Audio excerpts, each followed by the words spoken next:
Hello and good morning, everybody. So nice to see humans in a room. I am Allison Lafferlita. I'm the Executive Director for the Nonprofit Resource Hub, and I would like to thank all of you for joining us today for our Nonprofit Leadership Conference. Today's title is The Profile of Today's Nonprofit Leader. And as you all know, this is very important because there is a shift happening within our industry and we are changing the guard. And we want to know what this looks like and the demands on our industry and how we can survive and achieve our missions. For those of you unfamiliar with the Hub, please allow me a moment to give you some background. The NRH is a trade association whose mission is to serve, be a resource to educate and connect its members to the nonprofit community. The NRH's mission is to support and connect our nonprofits, offering webinars, meet and greets, and Ask the Expert series, and this conference. We do a number of things for the nonprofit community. If you are not a nonprofit partner with us and you're a nonprofit, which most of you in the room are today, please do join. It's free of charge and you will get a wealth of support and resources. On your agendas, you will see a QR code. That will cover everything that you will need for today because we are so techy. And you'll be able to access that afterwards as well, which is good. You'll have all the resources that our speakers speak about today and then some. So really take a moment to tap into that because there's some really great stuff in there. Before we get started, I would like to extend our deepest gratitude to our partners here at Molloy, Dr. Sherry Radowitz, who with Angela had approached us and said, we would really like to work with you. And we said, great, because we have a conference coming up in November. Would you like to host it with us? And they were on board, and all from the generosity of the Mother Cabrini grant. And she will talk more about that in a moment. I would also like to thank the other team members, Angie Malone, Director of Clinical Services, and Kareem French, Project Coordinator and of Nonprofit Capacity, Building and Healthcare Workforce Development Team. We truly appreciate your thoughtful contributions to this conference, your collaborative efforts, and your support in bringing our nonprofit community together. Your books today in your bags are a gift from Molloy. That will be our keynote speaker, Laura Fredricks' books. So she'll be signing them during lunch. Please be sure to get an autograph. And at this time, I would like to introduce Dr. Sherry Radowitz, Senior Director of Grants and Sponsored Programs from Molloy University. Yes.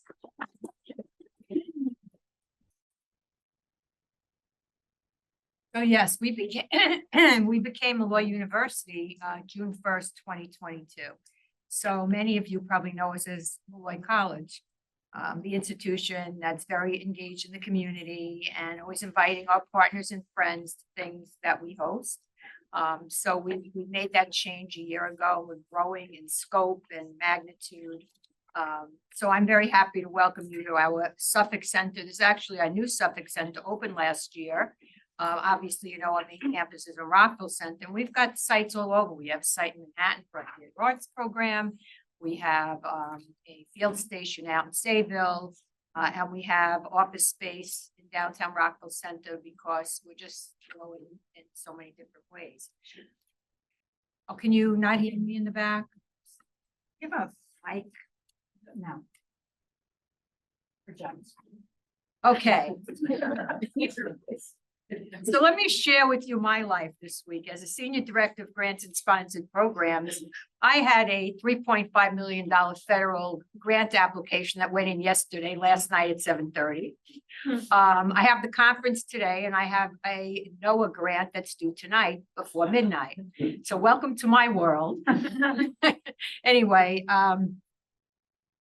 my point about the I guess we're going to talk a lot about leadership, and my panel will address collaboration after the keynote presenter, as is that we feel very close to our communities and our partners. But me personally, I've been at Molloy almost 19 years, but prior to that, I was in the nonprofit world.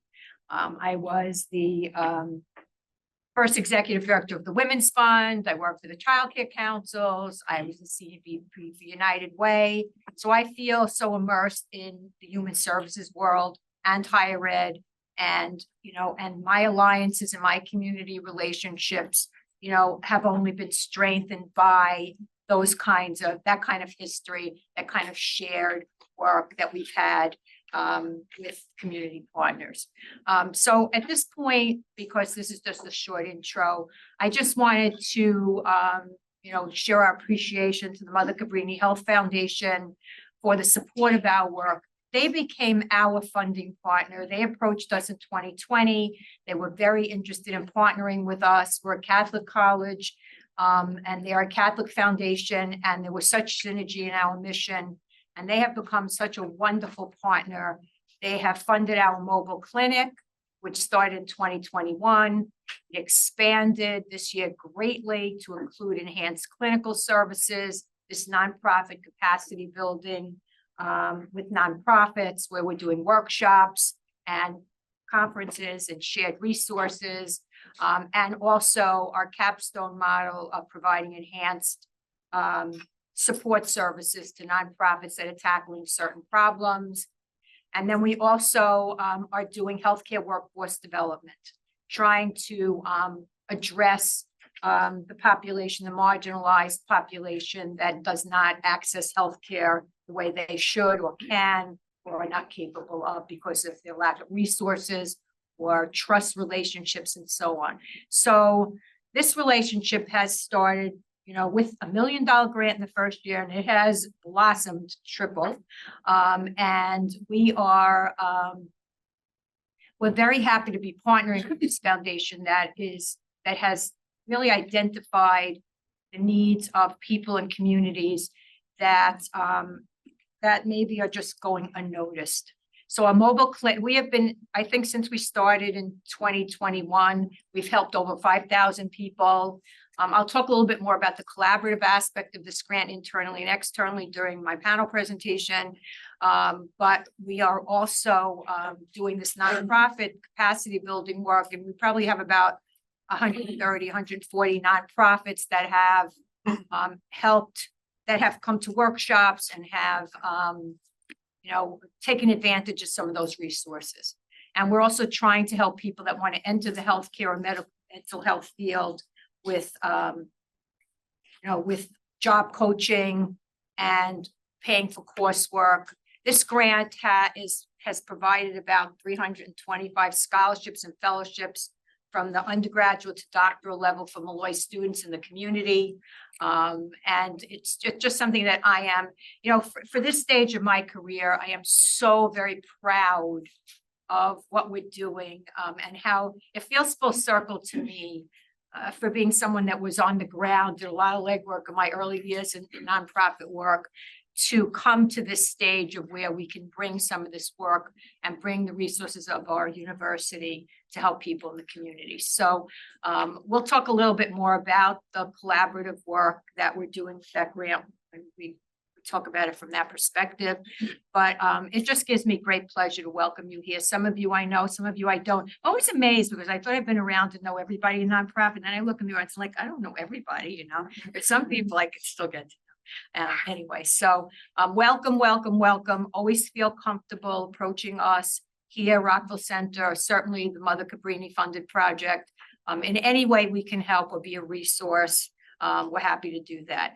I'm running on empty today, as I shared with you after 3 hours of sleep last night and a little bit of intensive grant work this week. But anyway, welcome, enjoy the conference, and I will be back during the collaboration panel.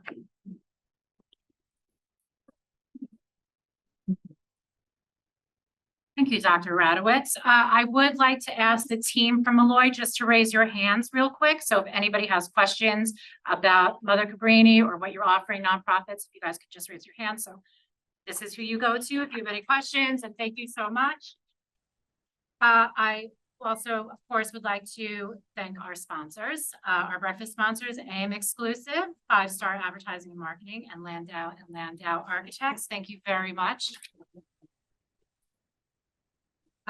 They are associate members of the nonprofit Resource Hub, and without their support, you wouldn't have the bagels you had this morning. So thank you.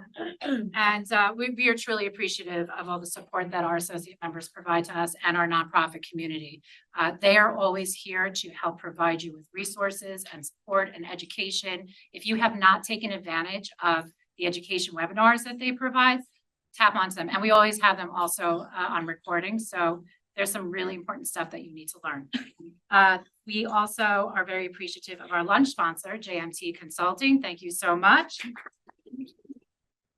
And I would, of course, be remiss, and I know you've all seen the emails, if I did not thank Ken Serini and Kelly Serini, who I would definitely not be able to pull this off without. Thank you both so much. And now you know you can only come with one other person in a car in this parking lot, and you can understand why. And they really have been so helpful, our whole team, truly. So today, I'm really excited to introduce you to our keynote speaker.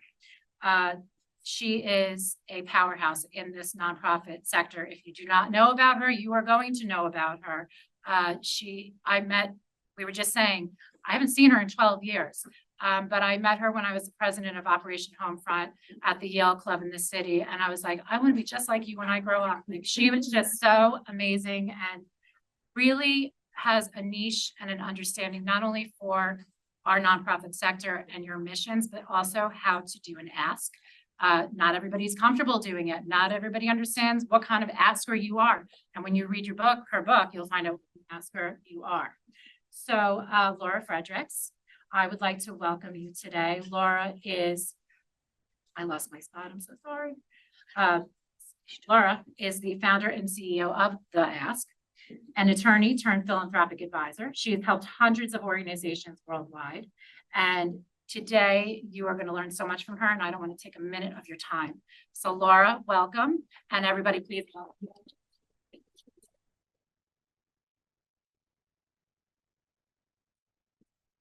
Both of you. Thank you for coming this morning. How's everybody? Good. You all had coffee? Yes. Oh, good. A little sugar too? Yes. All right. It always works. So this is your session. It's going to be very interactive. I'm going to stare at all of you, and so I'm going to call on two people to do. Don't eat breakfast with Laura because I call on you.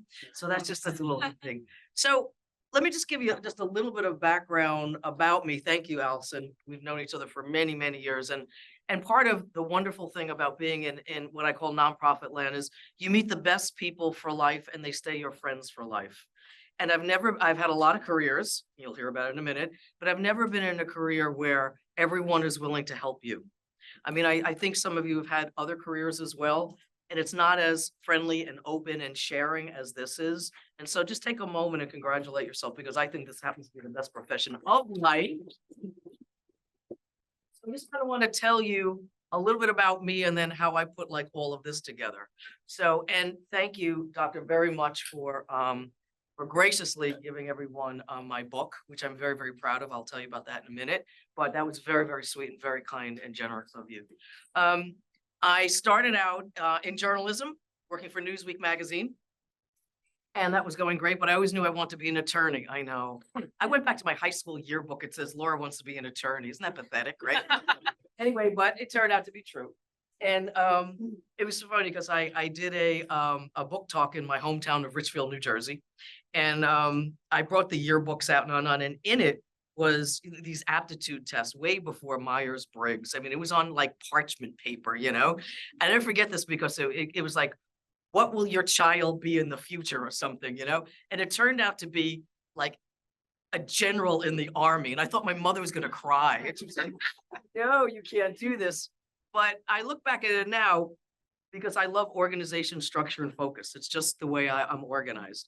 So anyway, back to my career. I was working at Newsweek magazine. I wanted to be a lawyer. And I said, you know what I really want to do in life is do First Amendment work. I mean, I just love First Amendment and on and on. So I went to law school.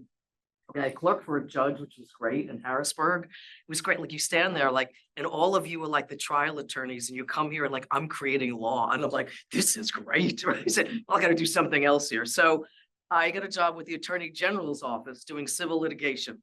Be careful what you ask for. Okay. I had 162 cases and like total burnout. And I'm like, well, this is great. Anytime someone sued the state, a state officer, state agency, 6 of us across all of Pennsylvania would represent. So anyway, getting a little taste of nonprofit, I and my colleague were in charge of, if anyone remembers when Geraldo Rivera did that whole thing on Willowbrook, right? Well, in Philadelphia, they had the same thing. It was called Byberry State Hospital. So, and there was tremendous abuse, unfortunately. So myself and my colleague were responsible for placing 462 people in the community with money, medication, and services. So we did it. And after that, I said, you know, it's really interesting. I was sharing with some other people that I don't think I had a good thought in my head until 4 o'clock on a Sunday, right? Because I just was, and I looked up, there was a billboard and it was for Big Brothers, Big Sisters in Philadelphia. And I said, I have to have some kind of balance in my life, right?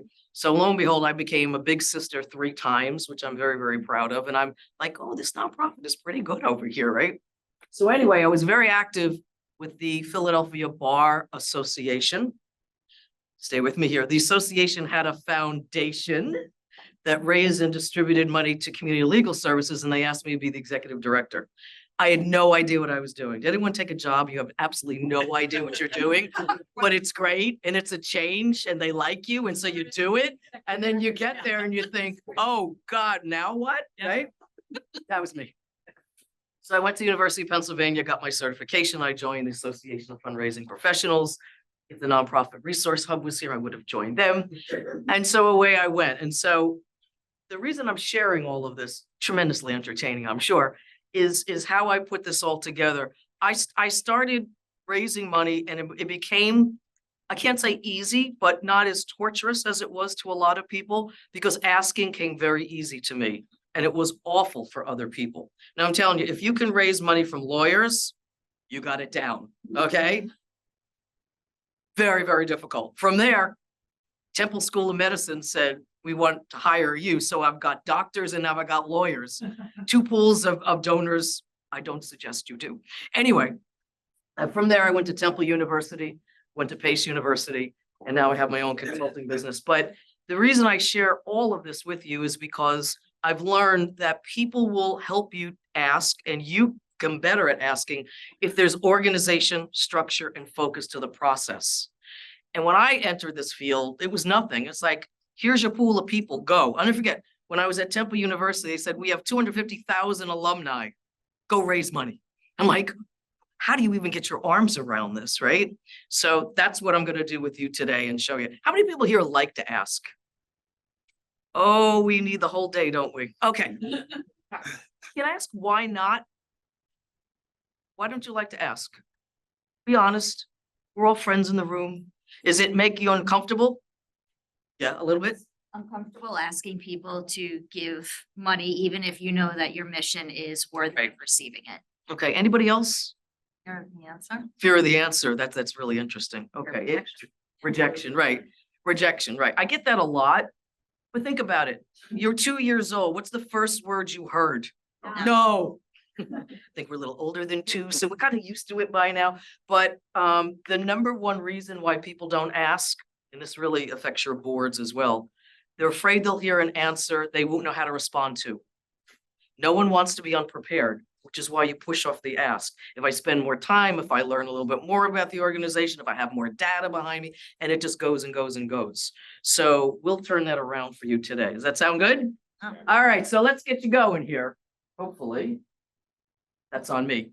What do you think your most important skills are when it comes to leadership? Anybody? Start random. What's that? Listening. What else? Being inspiring. Being inspired. Oh, I like that. What else? Empathy. Very good. Well, she stole that from you, right? Sorry. What else? Leadership. You think the whole day is about leadership. So what do you think is the most important skill when it comes to that? Empowerment. What else? Back of the room, I can walk over there and get you, you know. Yes, Laura. Timing. This is really good. I didn't expect these. What else? Patience. It's really good. What else? Diplomacy. Diplomacy. I know. So when I ask this a lot, I get strategic thinking, good, creativity, on and on. But in thinking about this for you, these are my three, and there might be things that we did pick up on this. Prepared, personable, present. Being prepared, that gets in being the ask. Because I think when you're prepared, confidence just comes up, right? Seriously, when you're prepared, you feel better, you look better, you stand better, you project better, okay? And I'm gonna talk about that. The second one is different because people don't pay attention to it too much. But, you know, coming out of that lovely period we call COVID, you know, we had the opportunity to like look at a little square and be personable with that little square called Zoom, right?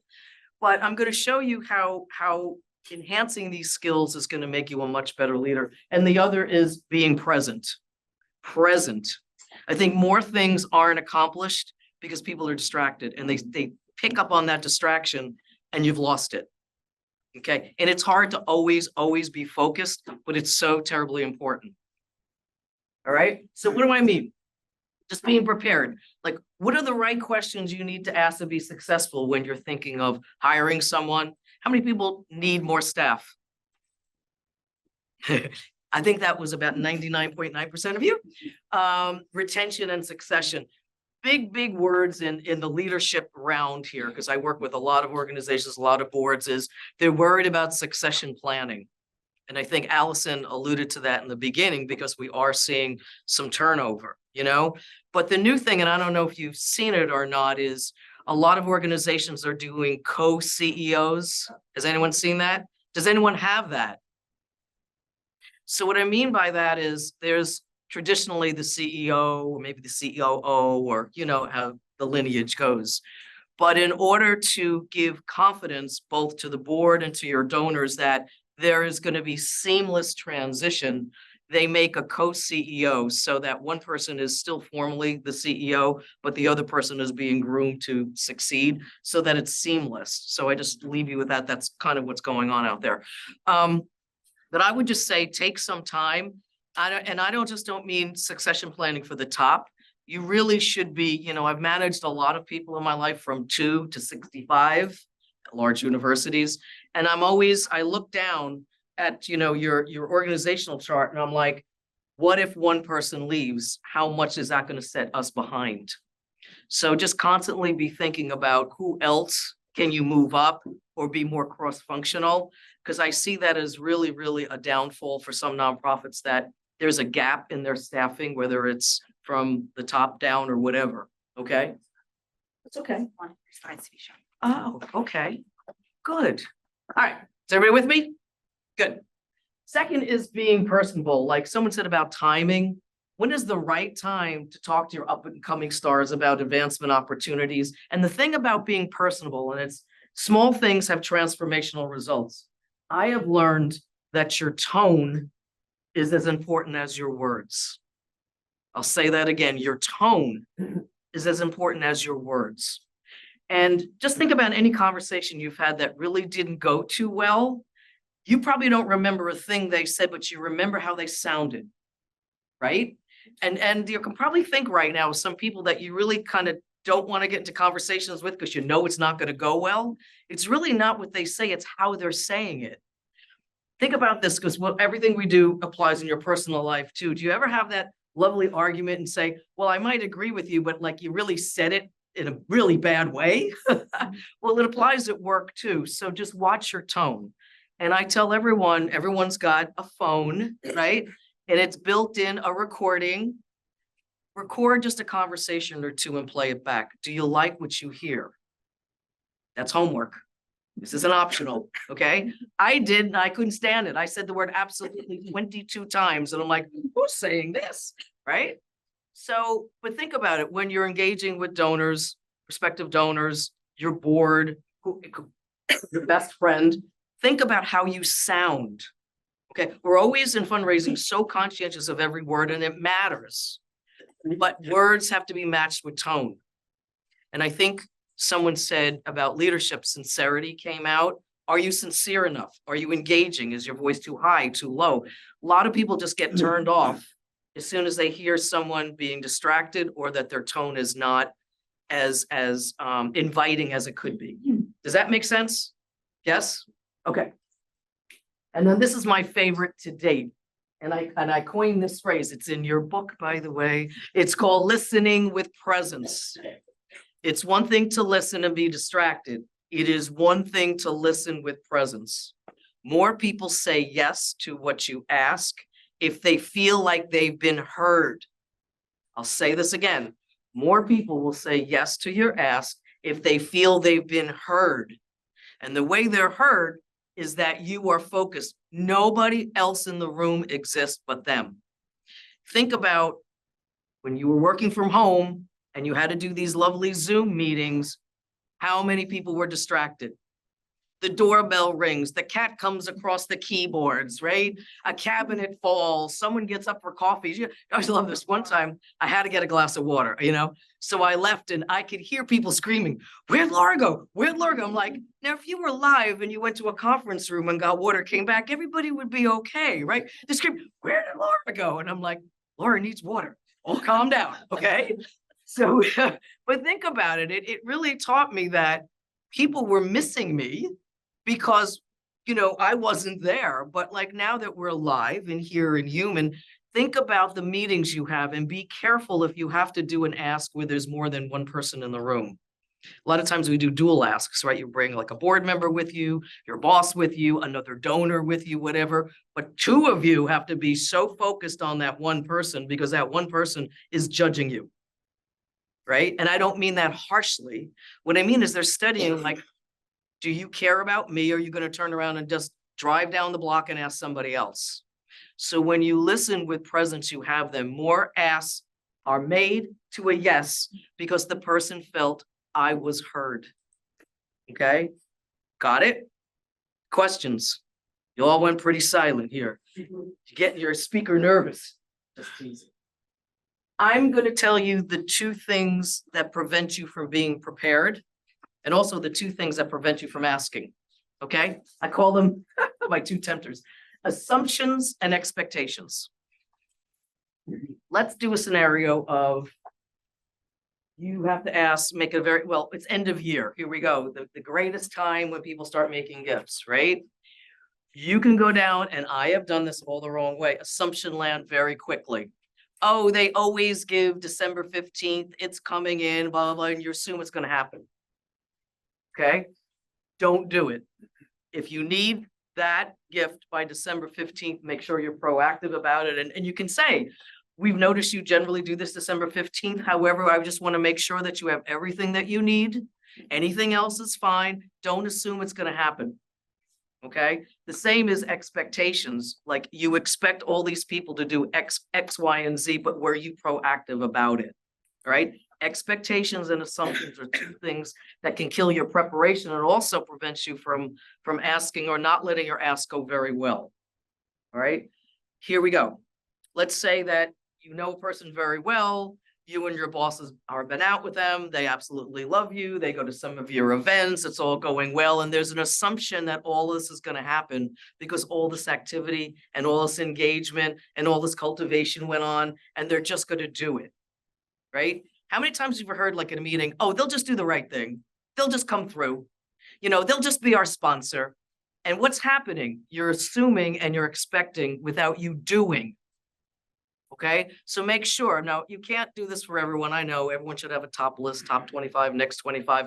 But if these are really big, important people, or maybe gifts that you have to close by December 31st, make sure you're doing something, not assuming and expecting it. Make sense? Did anyone fall into that? What happened? Hope is not a strategy. Hope is not a strategy. And the session's done. We're ending on that one. We're ending on that one right away. True. Do you feel like you've done some of this? I have, certainly. I think Daily. yeah, daily. And now we're going to Laura's therapy session. Okay. It's true. It's kind of easy to do and then go on to somebody else, right? But if you take a look, and hope that you do between now and the end of the year, things that need to happen, you have to be proactive about it. Okay? Don't do assumptions and expectations. And I can say this in a safe environment here. A lot of people that are on your board have a lot of this too. And I'm on a lot of boards and I can see it. Okay, so let's be proactive, let's take some action steps and not fall into it. The other thing, this is my favorite about asking is, we don't need to ask because, we've done all the work over the course of time. They're just gonna do the right thing, which falls up into an assumption. Okay? Or my favorite of luck, I can't believe I was at a conference yesterday and one of the speakers literally said, when I started my nonprofit, I knew I had to ask 100 people for $1,000. And I'm like, are we still back to that formula? I can't believe this. If you ask 100 people for $1,000, your nonprofit can start and there you go. Luck is like if you ask 10 people, at least 2 will say yes. Is that really the way you want to go about this? You should want to ask 2 people who are very important, let them know what gift is gonna do and what you're gonna do to make them feel fabulous, one at a time. The minute you say, I gotta ask 10 people, none of those 10 people matter. Okay, so don't lose and chance, like I have a 1 out of 10 chance someone's gonna say yes. Luck, chance, and time are 3 sabotagers to any ask, and sabotages your preparation because you fall into assumptions and expectations. Make sense? Questions? Is this endlessly entertaining? Yes. As long as it is. That's all I want to know. Okay, and we got into tone, okay? And being present. Now, here's the thing. Laura has rules. This is one of my favorite rules. Whenever you have a conversation, your job is to find out things, not to dump information. How many times do you go for like a new donor meeting, a new prospect meeting? And what do? We're sounding like, a verbal annual report. And in 1901, when there was a tragic snowfall and none of us had clothes, but we did have shoes, it's like, no, right? The rule is you talk 25, they talk 75. Get this balance down right and watch what comes to you. In any conversation you're going to have with people that you want to engage and prospectively ask to support you, your job is to find out. It's not to dump information. All right. I used to do this true. I mean, I was with Temple University and I felt like I had to describe all 15 schools and colleges now. How boring was that? And throw in the 2 hospitals and athletic program. Let's keep going, right? But open-ended questions will keep that balance of 25-75. Try it. Watch people, because when you do that, then they start asking you questions. And when you do, you've sped up the time it's going to take to engage them, cultivate them, and then ask them. 25-75, try it. Does anyone struggle with this? You do. Why? I just talk over people. I mean, every job I've ever had, people have stopped me and told me I'm enthusiastic. They say, you're great, you're enthusiastic, you're really passionate about it, but shut up. Don't you love the honesty in this room? It didn't even take till 10 o'clock to get you all honest. Well, who else raised their hand? But what? I mean, same thing. So much energy, you believe in your mission, you want people to know about it, you feel people don't know about something, they know one thing, but they don't know another thing. Yet you get into your excitement for it and then realize, oh, I got to dial it back and listen. What's the one part of this? Like I've had to learn, it's okay to only talk about one thing if that's what It that sure person is. interested in. So trying to let's go with this. Begin with questions like, let's say it's a person who has given to you, you want to learn more about them, and then perhaps ask them for an increased gift. Very common scenario, right? Just open-ended questions. I didn't say this. Out of the 1.7 million registered charities in the United States, why did you pick us? Oh, you like the questions, huh? You want me to keep going? I got good Yes. ones. Okay. Who else? Do you know anyone else who supports us, or was this, your decision? I also like to get out once you get a dialogue going, is like when you make a choice, which is very important of where to give, do you make it alone or do others help you? Look what I'm doing in these questions. I could keep going, but think about this. So let's say, and a lot of people are consulting with their children, which I think is great. So we can have this generational philanthropy. So that's another good one. As you start warming up and asking people more questions, and it's not like Question number one. Okay, and I'm gonna give it to you. Here we go, Erica. Where were you born and on what street? No, it's easy. It's back and forth. The question I want you to get to eventually is this, and it's an important one. Where are we on your philanthropic priorities? Where are we? See, 25-75.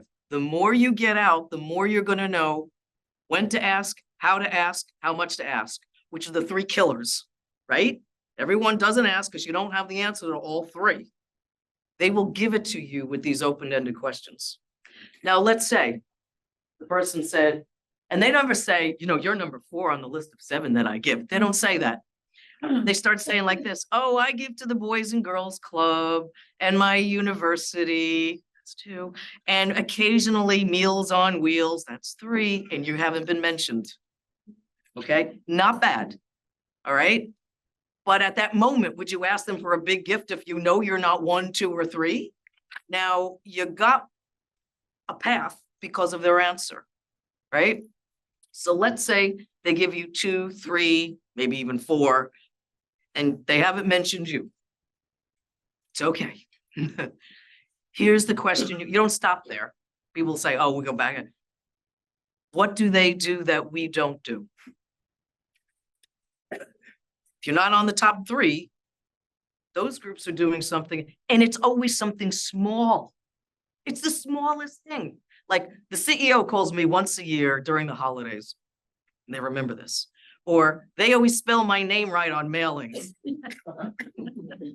Or they don't invite me to events because I told them I hate events. And you're thinking, I just dropped the invitation to them, right? But it's always the smallest thing. So you see what this 25-75 does?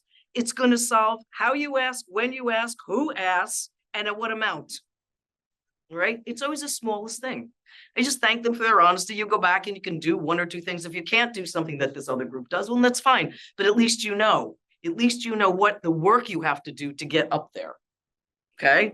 Make sense? Yes. I just have a question based on what you just said that goes to tone. Wouldn't it be better to not put it in the negative, what are we doing wrong, but ask, why do you support them or what are they doing that you think is right? However you do it, just find out, because there's steps being done with these other groups that somehow isn't translating into us doing it as well. However you want to phrase it is fine. However you phrase it is fine. The other thing is, you know, when you think about 25-75, and we're getting back to not over talking in a meeting, okay? Remember this. In any conversation, the human brain can only remember 3 things. And it's true. I don't care about your age, whatever, it's 3 things. So every time I have a conversation, let's say with a donor, prospective donor, it's back to organization, structure, focus. I structure the conversation. And I will say to you, are you Mr. French? Yes. I met Mr. French. How about it? I'd say, Mr. French, thank you for your time today. There's 3 things I'd like to share with you and get your feedback. Now, what is he going to do? Start counting. He's waiting. What's number 1? What's number 2? What's number 3? You see what I just did? And only have 3 things to talk about. Okay? You can say, oh, thank you. So, Mr. French, I have 3 things. And by the way, footnote, how many people know their funding priorities? What are the top 3 funding priorities of your organization to date? Who knows them? General operations. General operations. Not enough people go around. Can't handle it. Can't handle it. We'll get there. It's very important. Homework assignment number 2, you know your top 1, 2, or 3 funding priorities. That's why God created the capital campaign, by the way. You can say, we're doing a campaign. That's our priority. You should know what they are. In numbers, it's to increase the number that we serve by 25 at the end of the year. Whatever it is, because people are going to ask you, what's going on? What's new? What are you focusing on? And you've got to know it. Your top 1, 2, or 3 funding priorities. Yes.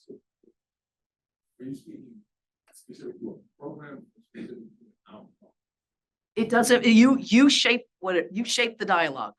You shape what you want me to focus on. Do you want me to know that, and don't give percentages, because people don't know what the percentage is being multiplied from, okay?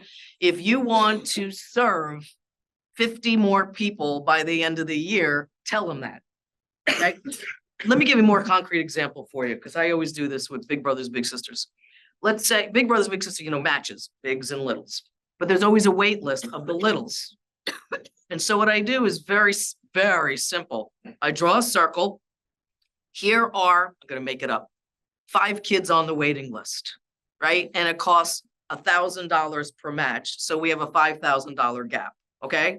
So if I was talking about big brothers, big sisters, saying our goal is to have all 5 children matched by December 31st. That's one.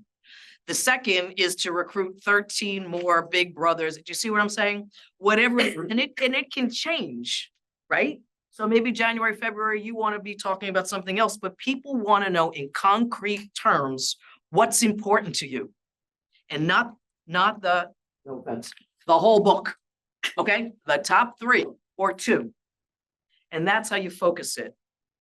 And so back to Mr. French, I would say these are the top 3 things. Now here's what's next. You don't leave it there. The question is, Mr. French, which one or ones resonate with you the best? And guess what I've just done? Figured out what I will ask for when I do ask. Who's the person panicking over unrestricted? Yeah, I see you. See that little giggle? That's so cute. Okay. Add my hand to that. You can. Good. The 2 of you, my new best friends. Mr. French may say, those 3 are great. I just love what you do. Guess what you're gonna be asking for? Yes. But we miss it. They're like, oh, I just love what you do. Oh, you're doing such a good job. I'm so happy that you're here. We love supporting you. Don't pigeon them into a program. Okay? But you use their words back and say, oh, what's your first name? I can't read it. Ellie. Ellie. So say, Ellie, since you said you love what we do, how would you like to make a $50,000 gift because you love what we do? You're done. But you see how the questions got me there, right? Because a lot of times you're going to give the 3 priorities, they're not going to respond. And what they're trying to say is, that's all fine and great, but I really just like who you are and what you do. Put it in good use. I used to get that all the time. Oh, I'll give it to the president. They'll put it to good use. And what do you think the use was? General operating. And then the CFO would come into my office saying, oh God, love you. We have cash flow. This is really good. But you just see how we just work this whole thing out? Okay. Your 3 priorities. You frame the question and say, the conversation, I'd like to go over 3 things with you. When you do, which ones resonate with you? Got it? Sneaky, but it's good. Okay. Thank you, Mr. President. Pleasure to meet you. All right. Questions? Do you feel better now about? You do? Okay, she's smiling. As long as you smile, that's good. All right, the moment we want. Come on up. Oh, up. Yep. This is the best part. Everyone, deep breath. Cleansing breath. Ready? Yoga pose, whatever it is. This is the moment. These are my new best friends. Tell them about us. I'm gonna be best friend number 2. We're gonna have Eileen be best friend number 2. Oh, have a seat. Make yourself comfortable. Okay. Eileen and Amy. Eileen, What happens when you have breakfast and you talk? You did say she was your new best friend. Yes, I was going through all the name tags and I was like, book fairies. As an author, I was very attracted. I'm like, what do you folks do? So tell them a little bit about what you do. So what's that? What is well, book fairies all about? Because we're going to go through this example with them. Okay. Amy is our founder and we started 11 years ago with the need for people who do not have access to books here on Long Island. And so what we do is we collect and source books and we upcycle them to our neighbors in need. And we've distributed over 4.2 million books since her inception in her garage, and which, Gosh, we're trying to change the cycle of poverty that stems from illiteracy. great cause, right? All right. So, what I've learned and what I've created, I used to call them rules. They're not rules, they're laws. As an attorney, they had to be. Do them in order, no skipping, you will get exactly what you want, personally or professionally.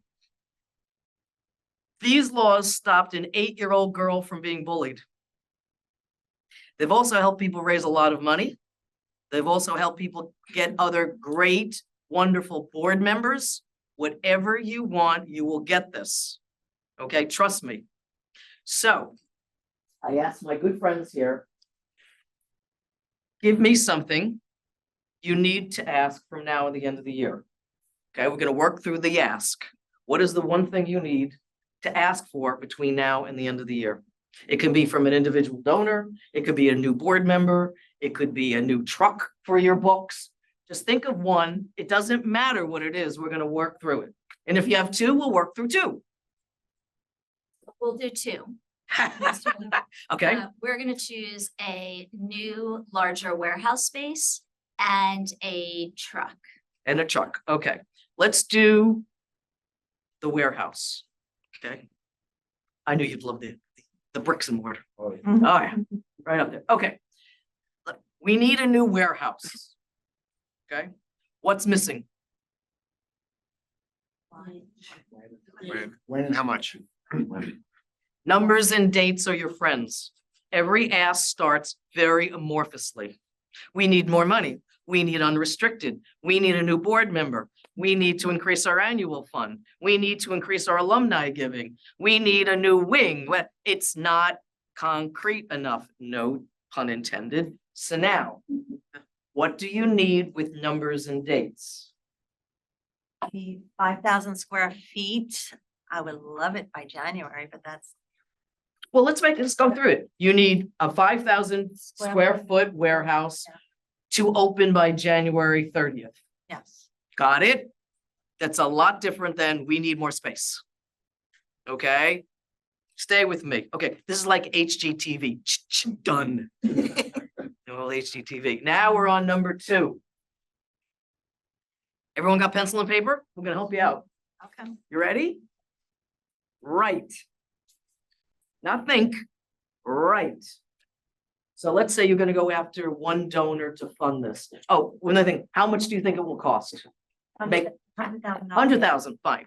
We need $100,000 to open up a 5,000 square foot warehouse by January 30th, 2024. Got it? Good. Now, right. 15 things you think that donor is gonna say. Let's help them out here. What's number 1? What? Where did you get the 100,000 from? Yes. What's the ongoing investment you could open up? What's the investment? Where are you gonna put it? Where are you gonna put it? I have. What else? Yeah, what kind of space? 5,000 square foot of what? Yes. What are the related costs gonna be once you? Yep, related costs, You're buying or leasing? buying or leasing. What about, who's gonna staff it? How much is it gonna cost to move? Cost to move. What are you gonna do there? What are you gonna do there? Right now. Why now? Good one. How's it gonna help, raise the profile of bookbearers? We got 4 more. Come on, yes, no, How does that impact your volunteer base and your employees in terms of where you're putting it? volunteer base, and I'll throw the last one in. I have to think about it, the most common response. Okay, that's 15, pretty easy, right? That's the first part. Second part is, what will you say to each one? You do that work now, not at the meeting. What will you say to each one? 1,000 square foot, because it can house a projection of X amount of books and have 2 office space for 3 more volunteers. You see what I mean? You do this. This step is done so that it prevents you from not asking, because what's the number 1 reason why people don't ask? They're afraid of the response, and guess what? Now you're not. Now you're not. Okay, now listen. Will you get number 16? Of course you will. Well, that goes on the list. But the best thing about that is if you get caught off guard and someone says, maybe, well, the other thing is, think about this. Is 5,000 square feet, is that enough? Sometimes you gotta be prepared for this, because a lot of people, like, you might ask them for the amount, and they're gonna say, is 100,000 really enough to do what you want to do? That's a great question. You gotta be prepared for that. That should be number 16. If you're not ready to answer it, tell them. Honesty wins the day. That's a great question. Let me get back to you on Tuesday. Okay, if you hear something that you don't have the answer, consider it a win. Why? Because they're interested, and then you have your next step. All right, but you keep these 15, 16, 20, I think I'm up to 324 right now, no joke. You keep it and you share it with your staff and everyone else, because now you're prepared. Remember, number one rule of leadership, being prepared. Okay, everyone good with that? That goes into number 3. When you have this locked solid, now you deliver with confidence, and this is where the ask breaks down. We go back into an assumption. It's all good. I got the words out. You look like someone slumped over, eyes are down. It's up to them now. You don't look the part. You got to deliver with confidence. If you have to do an ask on the phone or on Zoom, God forbid, or whatever, stand up. Every cold call you make should be you standing up. Why? Projects. You feel better, you sound better, you look better. Okay, notice I'm not standing over there, I'm standing here.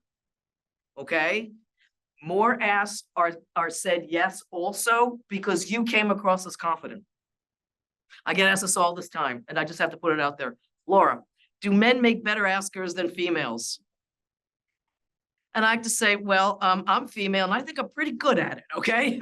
No, it's not a male-female thing, it's confidence. It's confidence. It's not male-female, it's confidence. Please. Andy Robbins, I was just thinking about certainty. Yes. And he speaks about whoever goes into that conversation more certain. Mhm. And it came up for me twice before you've been saying. But especially if you have the answers, the rebuttals, if you will, to these things, to these 15 questions.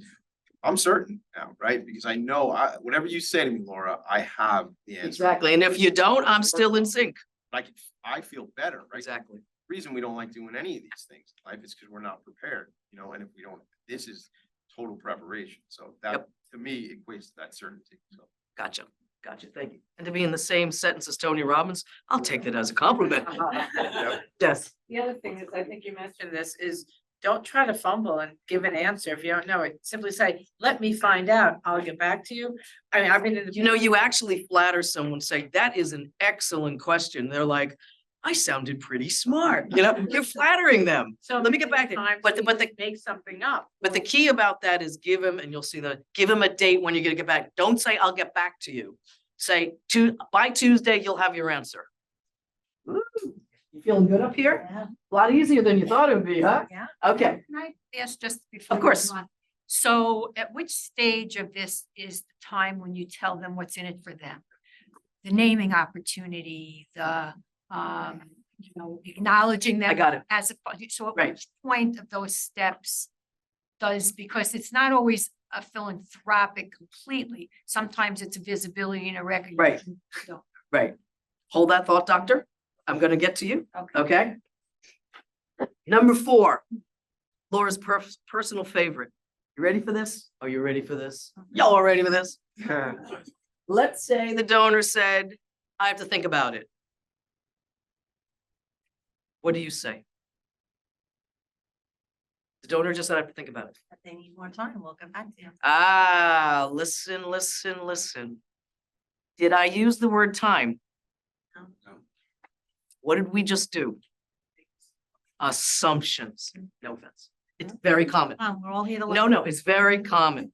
It's very, and I've done it 1,000 times. And I'll give you Laura's horror story. You'll love to hear this one. I have to think about it. What is the it? Is your next question. But you don't say, what is the it? This is what you say. Use your own words. Is there something I can provide for you to help you in your, You can do that, but let's make it easier for you. Thank them, use their name. To the extent you feel comfortable, here we go. Can you share with us what you're thinking? We're here to help you. Step back and be quiet. They tell you. Time, money, not on my priority list, blah, blah, blah. Don't do fill in the blank fundraising. It's so easy, it's so quick. I have to think about it. If you don't know what the it is, you'll never close that gift. You'll go home thinking it's timing. I'll go home saying 100,000. Oh, no way in heck. Okay, 2 different avenues. You're not on the same runway. To the extent you feel comfortable, can you share? And now what did I just do? I brought them back in and we're in a conversation. We're not like, I asked, step back, give me an answer, which you can feel like, okay? To the extent you feel comfortable, can you share with me what you're thinking? I'm here to help you. And now I've just leaned in. Got it? And they tell you.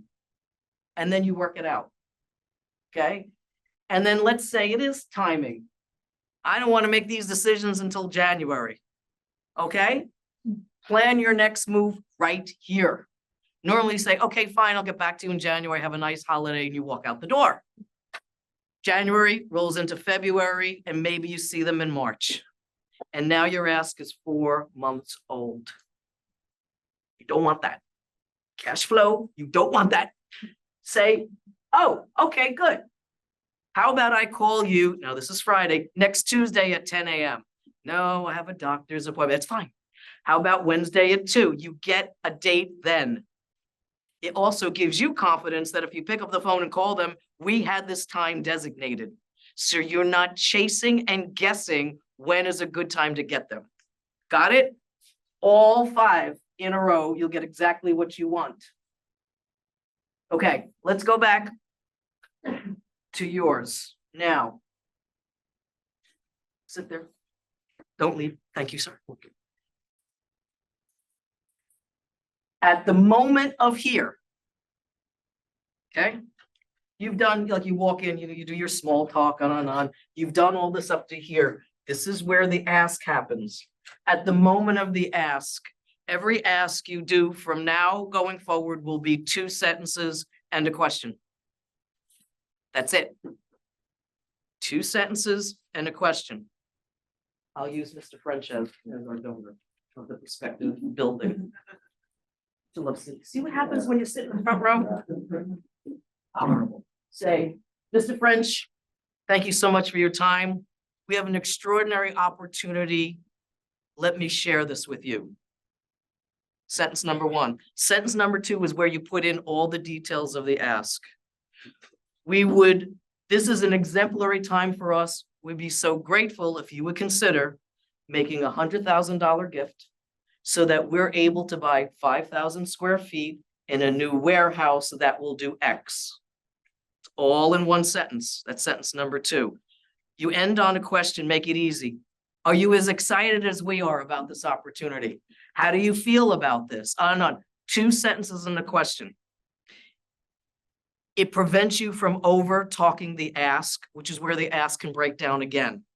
What happens is you so badly want this that you keep talking, and you know it's going to help 1,000 kids, and then the books won't smell like mold anymore, and then the truck will come, and the sun will shine, you're getting the answer. I have to think about it because you've confused them, and they forgot what it is they're supposed to be thinking about. This stops it, and also keeps the 25-75, even during the ask. Getting back to your question is, I want to know that they're in first and then hear their questions, because in there might be, well, what does it cost to name the building? Right? Is there a donor to name the building? We haven't gotten this other. Who else are you asking? Is this really the top priority right now, Mo? I'm up to 20, if you've noticed. Okay. So that's, Doctor, where I get that out. Okay. I don't front load everything. I want them to say yes or no, and let's take it from there. Engage. Exactly, because if you start, and by the way, you know, you could have a naming opportunity and we're gonna have this town council come and have a ribbon cutting, and next thing you know, it's like, how much was this and what do you want me to do? All that comes after this.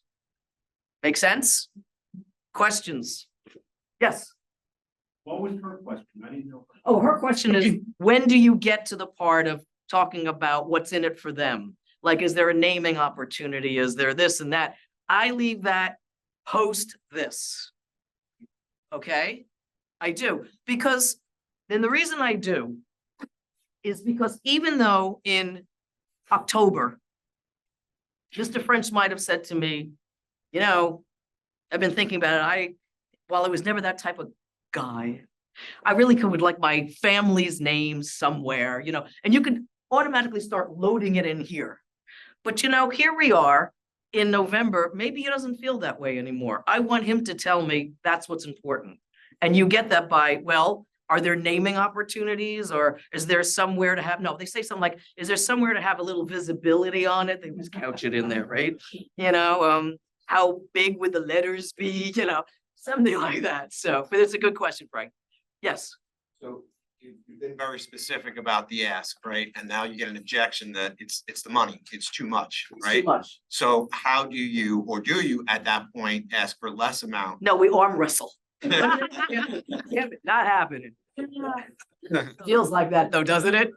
Yeah, you're like, oh, this is not going well. Here we go.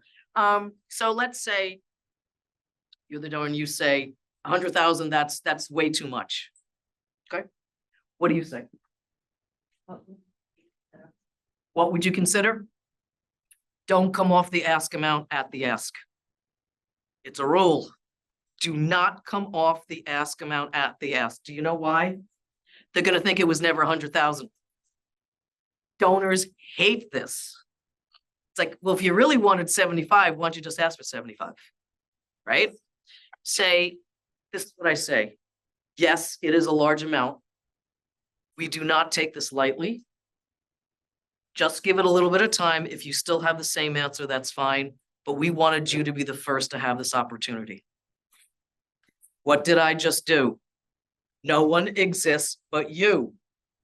If I come off it right away, you're going to be like, oh, that's all right. You're going to turn around and go to somebody else. And how good do you feel? Just give it some time. If that's still your answer, totally fine. But we wanted to share this with you first. You're going to say yes now, aren't you? Yeah. No, but I'm serious. Try it. Not everyone can do all this, but I just, you know, I always think of how would I want to be treated? And if someone did that to me and then left the room, I'd be like, did they really want it from me? Or was I just like a test ground here? You know, everyone's their own mini campaign. Make them feel special. Yes. Where do you turn into it? It's a one-time ask or turning it into, maybe we could use it because it's all at once, or do you want to do it over a period of time? Know what you need. If they need the 100,000 total to get it done by January, that's what you need. Or can they get a loan so that this can be a pledge payment? So before you even get that, part of the preparation is know what you can take. This gets into a lot of capital campaigns. People say, oh, you can do it 5 years, 7 years. Is that really what you can do if you need the money to put the shovel in the ground or to pay the lease? You know, you got to know your numbers. So if you can do it over, let them say, I can only do it over 2 years. If that's something that you need up front, say, you know what? Let's give it some consideration. We really want to work with you to make this happen. But here's the layout of the project needs. Can we find a way to make this happen? Okay, yes. I just want to kind of ask this, parsing out this aspect of specific for specific projects. It's not you can pay what you support, right? No. Same thing. Same thing. So then, again, we're just taking the number, Yep. the $100,000 number, if to Ed's question, if that's too rich for what they can handle, did we do the wrong research maybe? And are they not the right prospect for what we're asking? I know 100,000 just per test. Yeah. It could be 1,000, it could be 10, add, subtract the zeros. You know what? What happens is at this moment, even if you have all the data and the research that shows they have the capacity, at that moment in time, do you really know they have the assets? Something could have happened the night before and whatever. But to getting to your point, I still like all the preparation that you do. And I'd say, listen, you know, we are looking for a handful of donors to make this level gift. If you can't do that now, we totally understand, but I planted the seed for what you can do in the future. And here's what I say. Can we circle back at another time and pick it up after there? Yeah, and I guess nothing precludes them from saying, once you've done what you just did, right? And now I feel good about, you made me feel good, right? And I go, I'd still like to give you 10 grand, right? Like I have that opportunity to do that. Right, Right. right. Yes. I can't contribute at that level, but then I. can Right. include- Whereas if the alternative was, well, I wanted 100, but I'll take 75. Well, now it feels like Exactly. nonsense and shenanigans, Well, right? what's good is even if you feel like you asked for a higher amount than they are want to do or willing to do, you planted the seed of where you want them to be. Yeah. Every donor wants to know, where do I fit in? Like, and so by doing that, and you know, if you go, where do you get that number saying we're looking for a handful of great family members to be at this level? Because you know what, once we do, it attracts other people. If that's something you can do, great. If it can't, and I say life is long, we'll circle back, see what we can put together. We can put together, not you go home and think about it, okay? One more question, we only have time for. Oh, go ahead.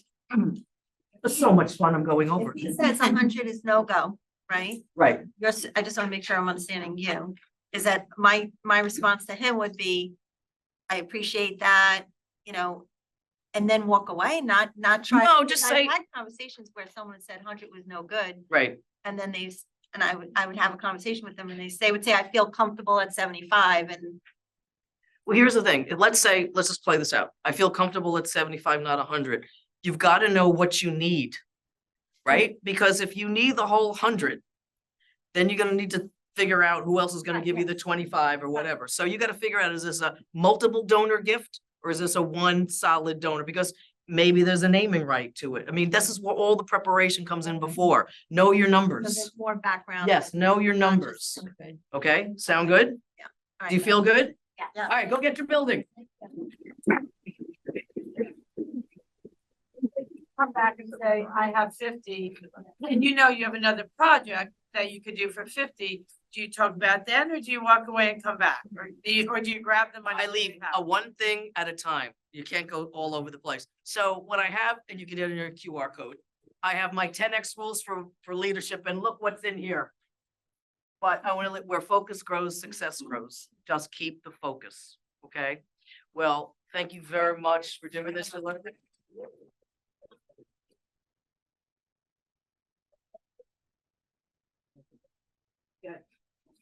So I hope you all learned a lot from Laura today. Please read her book because a lot of this is explained. And what I thought was interesting, Laura, was that this can be applied to anything above nonprofits. You want your kids to clean up your room, use the five. Yeah, it's like Not working on my way. the art of negotiation.